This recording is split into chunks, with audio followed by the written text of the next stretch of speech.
اگر اللہ رب العالمین نے کسی آدمی کو والدین کی نعمت دی ہے تو وہ ان کی قدر کرے، یہ سب سے بڑی نعمت ہے۔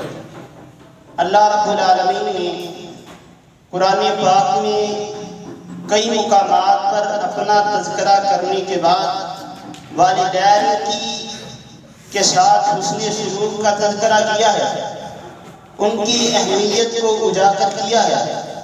اللہ رب العالمین نے قرآن مجید میں ارشاد فرمائے کہ وَاعْبُدُوا اللَّهَ وَلَا تُشْرِكُوا بِهِ شَيْئًا وَبِالْوَالِدَيْنِ إِحْسَانًا، کہ اللہ کی عبادت کرنی ہے، اس کے ساتھ کسی کو شریک نہیں ٹھہرانا اور والدین کے ساتھ حسن سلوک کرنا۔ نبی اکرم صلی اللہ علیہ وآلہ وسلم نے ارشاد فرمائے کہ لعن اللہ من لعن لوالدیہ، وہ بندہ لعنتی ہے، اللہ اس بندے پہ لعنت کرے جو اپنے والدین پہ لعنت تان کرتا ہے۔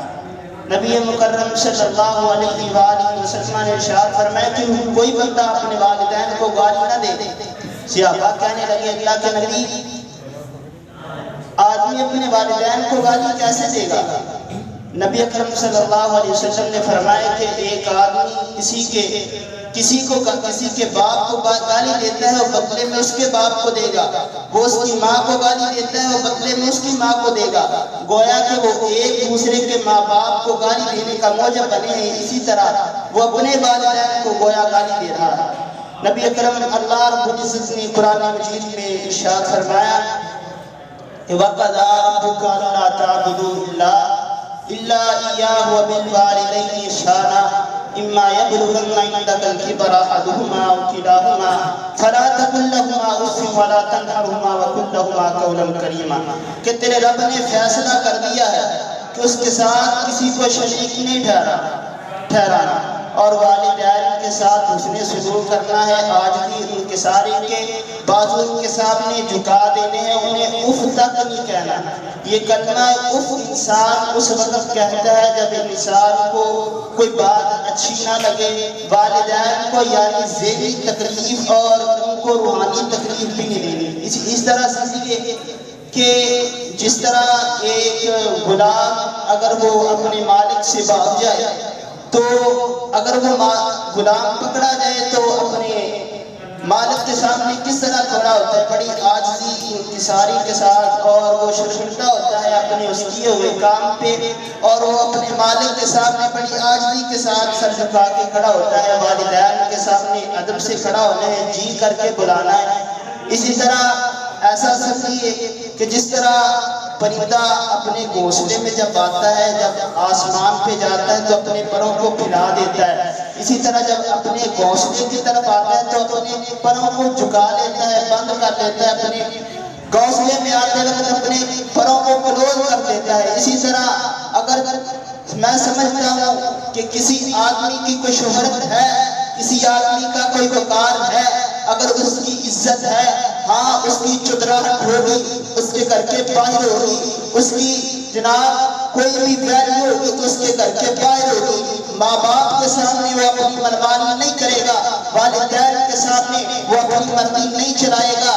جس طرح پرندہ اپنے پروں کو جھکا کے اپنے گھر میں آتا ہے، اپنے پروں کو بند کر دیتا ہے، عزت کے ساتھ آتا ہے والدین کے سامنے، ہاں چلا تو اپنی چدراہٹ کر کے باہر چلا، لیکن والدین کے سامنے تیری وہ چدراہٹ چلنے والی نہیں ہے۔ والدین کے سامنے جب آنا ہے تو ان کے سامنے آج بھی انکساری کے پہلو جھکا دینے ہیں۔ کہیں ایسا نہ ہو کہ تیری زندگی کے تمام ہمارے برباد کر دیے جائیں۔ میرے پاک پیغمبر صلی اللہ علیہ وآلہ وسلم نے فرمایا کہ من عمل عمل قوم لوط باللہ، جو بندہ جس نے قوم لوط کا عمل کیا وہ بندہ لعنتی ہے، وہ بندہ لعنتی ہے، وہ بندہ لعنتی ہے۔ اور میرے پاک پیغمبر نے فرمایا کہ جس نے اپنے والدین کی نافرمانی کی وہ بھی بندہ لعنتی ہے۔ ارے تیرا حق کیسے بنتا ہے کہ والدین کی نافرمانی کرے؟ اور تیرے باپ نے تجھے عزت دی، اپنا نام تیرے ساتھ لگا کے تجھے دنیا میں رہنے کا ڈنگ دیا۔ اگر تیرا باپ اپنا نام تیرے ساتھ نہ لگاتا تو تو عزت کے ساتھ دنیا میں نہ رہ پاتا۔ ہاں تیرے ماں باپ نے تجھے چلنا سکھایا، انگلی سے پکڑ کے تجھے چلنا سکھایا۔ تیرے ماں باپ نے اپنی خواہشات کو ترک کر دیا تیری خاطر، اپنی منمانی انہوں نے اپنی زندگی وقف کر دی تیری خوشی کی خاطر۔ خاطر، انہوں نے اپنا آرام تیرے آرام کی خاطر قربان کر دیا، اپنی کمر جھکا دی تیری جوانی کی خاطر، اپنی ہڈیوں کا گودا انہوں نے تیری ہڈیوں میں بھر دیا، اپنی جوانی وقف کر دی تیری جوانی کی خاطر، اپنا سب کچھ قربان کر دیا تیری خوشی کی خاطر۔ تو نے باپ کو ایک مرتبہ کہا تھا بابا مجھے فلاں چیز چاہیے، باپ کئی دن کر نہیں آیا، تیری خوشی کی خاطر، تیری عزت کی خاطر، تیری اس خواہش کو پورا کرنے کی خاطر۔ لیکن آج اللہ نے تجھے جوانی دی، آج اللہ نے تجھے عزت دی، لیکن ماں باپ کے سامنے مت بولی۔ ماں باپ کو تو برا کہتا ہے اس زبان سے جس زبان کے ساتھ ماں باپ نے تجھے اللہ کا نام سکھایا، اللہ رب العزت نے تجھے جوانی دی، لیکن تو ماں باپ کے سامنے اپنی اس جوانی کو غلط استعمال کرتا ہے۔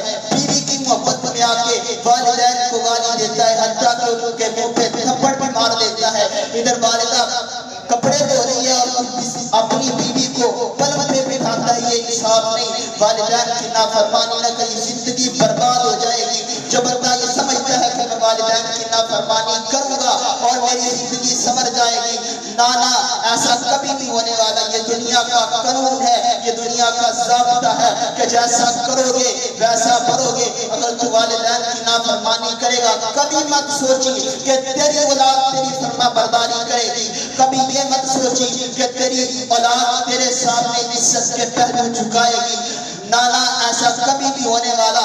اگر تو ماں باپ کی نافرمانی کرے گا، ماں باپ کو دھکے دے گا، یاد رکھی ایک دن آنے والا ہے تیری اولاد کی تیرے ساتھ ایسا ہی سلوک کرے گی۔ میں نے دیکھے درجنوں بیٹے لیکن ایک بھی ماں باپ کی بات ماننے کو تیار نہیں ہے۔ اللہ سے جب بھی دعا کریں تو نیک صالح اولاد کی درخواست کیجئے۔ اگر ایک بھی بیٹا ماں باپ کی بات ماننے والا، ان کی عزت کرنے والا، احترام کرنے والا اگر ایک بھی ہو تو یقین جانو 12 سے افضل ہے۔ اگر ایک بیٹے کو بھی تو نے دین پڑھایا ہوتا، دین کی تعلیم دی ہوتی، قرآن پڑھایا ہوتا، اس دین کی اس کو سمجھ ہوتی تو وہ تیری نافرمانی نہ کرتا، تیرے سامنے وہ بدتمیزی نہ کرتا۔ تو نے ان کی تربیت ہی غلط کی ہے، ان کی تربیت ہی تو نے غلط سکی، وہ کیسے تیری بات مانیں گے؟ ہاں اللہ سے جب بھی دعا مانگنی ہے تو نیک اور صالح کی مانگنی ہے، نہ کہ خالی اولاد کی۔ ایک پیغمبر نے ابراہیم پیغمبر نے اللہ سے مانگا ربی ابنی من الصالحین، اللہ مجھے نیک صالح اولاد دے دے۔ اللہ نے قبول کی، بیٹا دیا۔ اللہ نے آزمائش کی، کہنے لگے بیٹا میں نے خواب میں دیکھا ہے میں تیری گردن پہ چھری چلا رہا ہوں، دیکھنا۔ اللہ نے نیک صالح بیٹا دیا تھا، باپ کی فرما برداری کرنے والا۔ آج کا نوجوان ہوتا تو کہتا جی اب پنجابی میں کہتا ابا تیرا دماغ ٹھیک ہے؟ نانا وہ بیٹا باپ کی ماننے والا تھا، وہ بیٹا باپ کی عزت کرنے والا تھا۔ کہنے لگا بابا میری گردن پہ چھری لگ کے چلا دو، تیرا بیٹا سیدھی نہیں کرے گا۔ ہاں بیٹا اس مصیبت میں بھی کامیاب ہوا، باپ کی فرما برداری کی۔ ایک وقت آیا باپ گھر میں گیا، اپنی بہو کو دیکھا کہ اس کا وہ ٹھیک نہیں ہے، اپنی بہو کو پیغام دے گیا تیرا بیٹا جب گھر میں آئے گا نا تو اسے یہ کہہ دینا کہ تیرے گھر کی دہلیز ٹھیک نہیں ہے، اس کو بدل دے۔ جب بیٹے کو یہ پیغام ملا تو بیٹے نے کوئی سوچا نہیں، بیٹے نے یہ نہیں کہا مجھے 1 دن کی مہلت چاہیے، 2 دن کی مہلت چاہیے، فوراً کہا میرے گھر سے نکل جاؤ، تیری اس گھر میں کوئی جگہ نہیں، کیونکہ وہ میرا باپ تھا، میرے باپ نے تجھے گھر سے نکالنے کا حکم دیا تھا، میں باپ کی فرما برداری کرنے والا ہوں۔ حضرات دلکار اولاد میں سمجھتا ہوں فرما بردار ایک ہی ہو تو وہ 12 سے افضل ہے۔ نبی اکرم صلی اللہ علیہ وآلہ وسلم سے عبداللہ بن مسعود نے پوچھا، فرمانے لگے ای الاعمال احب الی اللہ، اللہ کے نبی مجھے بتاؤ تو صحیح سب سے بہترین عمل اللہ کے ہاں کون سا ہے؟ میرے پاک پیغمبر صلی اللہ علیہ وسلم نے ارشاد فرمایا، میرے سیاقی سن لے، الصلاۃ علی وقتها، نماز کو اس کے اول وقت میں پڑھنا، اس کے اوقات میں پڑھنا، یہ سب سے محبوب عمل ہے۔ ثم بالوالدین، پھر والدین کے ساتھ نیکی کرنا سب سے افضل عمل ہے۔ نبی اکرم صلی اللہ علیہ وآلہ وسلم کے پاس ایک صحابی آیا، کہنے لگا اللہ کے نبی میں جہاد پہ جانا چاہتا ہوں۔ پوچھا کیا تیرے ماں باپ زندہ ہیں؟ کہنے لگا اللہ کے نبی زندہ ہیں۔ آپ صلی اللہ علیہ وسلم نے فرمایا فَفِيهِمَا فَجَاهِدْ، جا لوٹ جا، ان کی خدمت کر جا کے۔ یہ بخاری کی حدیث ہے، وہ پاک پیغمبر نے فرمایا کہ لوٹ جا، ان کی خدمت کر، تیرا جہاد اسی میں ہے، اسی میں ہے۔ ایک مسلم کی روایت میں ہے کہ پاک پیغمبر صلی اللہ علیہ وسلم کے پاس ایک آدمی آیا، کہنے لگا اللہ کے نبی میں ہجرت پہ اور جہاد پہ آپ کی بیعت کرنا چاہتا ہوں، اور ان دو عملوں پہ میں اللہ سے اجر کا طلبگار ہوں۔ میرے پاک پیغمبر نے فرمایا اجر چاہتا ہے اللہ سے؟ کہنے لگا ہاں ہاں اللہ کے نبی اجر چاہتا ہوں۔ میرے پاک پیغمبر صلی اللہ علیہ وسلم نے فرمایا جا لوٹ جا، والدین کی خدمت کر، اللہ تجھے اجر دے دے گا۔ ہاں نبی اکرم صلی اللہ علیہ وآلہ وسلم نے ارشاد فرمایا سنیے، من سر ان یمد لہ فی عمرہ وَرِزْقِهِ فَلْيَبِرْ وَالِدَیْهِ، جو شخص یہ چاہتا ہے کہ اس کی عمر میں اضافہ کر دیا جائے، اس کے رزق میں برکت دے دی جائے، تو یاد رکھے دو چیزوں کو اپنا لے، اس کی عمر میں بھی اللہ برکت فرما دے گا، اللہ اس کے رزق میں بھی برکت فرما دے گا۔ اور رزق کی تنگی کا شکوہ کرنے والوں، میرے پاک پیغمبر نے فرمایا اس کے رزق اور عمر دونوں میں برکت اللہ فرما دے گا۔ پہلے نمبر پہ میرے پاک پیغمبر صلی اللہ علیہ وسلم نے فرمایا کہ والدین کے ساتھ عزت سے پیش آنا، اور دوسرا صلہ رحمی کرنا، رشتہ داروں کو جوڑنا توڑنا نہ، یہ دو عمل تو کر لے، اللہ رب العالمین تیری عزت، تیری زندگی اور تیرے رزق میں برکت فرما دے گا۔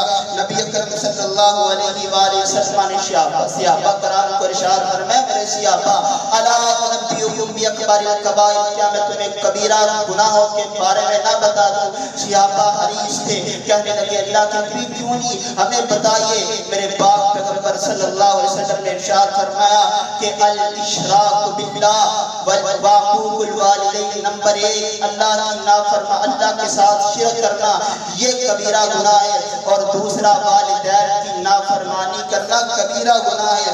ایک آدمی پاک پیغمبر صلی اللہ علیہ وآلہ وسلم کے پاس آیا، کہنے لگا اللہ کے نبی میں 5 نمازوں کی حفاظت کروں گا، میں روزے بھی رکھوں گا، اپنے مال کی زکات بھی دوں گا۔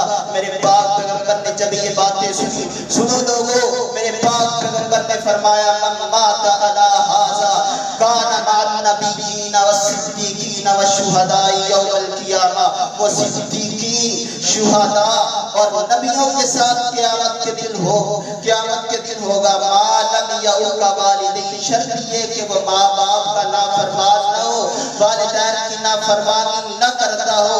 لوگوں اگر والدین کا نافرمان جتنے مرضی عمل کر لے، یقین جانو وہ قابل قبول نہیں ہوں گے، کیونکہ میرے پاک پیغمبر صلی اللہ علیہ وآلہ وسلم نے ارشاد فرمایا کہ والدین کی رضا رب کی رضا ہے، اور والدین کی ناراضگی رب کی ناراضگی ہے۔ اگر تم دنیا اور اس آخرت میں عزت چاہتے ہو، وقار چاہتے ہو، تو ماں باپ کی عزت کرو، ماں باپ کا احترام کرو، دنیا تمہارے قدم چومے گی۔ میری اللہ رب العالمین سے دعا ہے کہ اللہ رب العالمین ہمیں والدین کے ساتھ عزت، احترام اور شفقت سے پیش آنے کی توفیق عطا فرمائے، ان کے بڑھاپے میں ان کی خدمت کرنے کی توفیق عطا فرمائے، نہ کہ ان سے اکتانے کی۔ اللہ رب العالمین ہمیں قرآن و سنت پہ عمل کرنے کی توفیق عطا فرمائے، وما توفیقی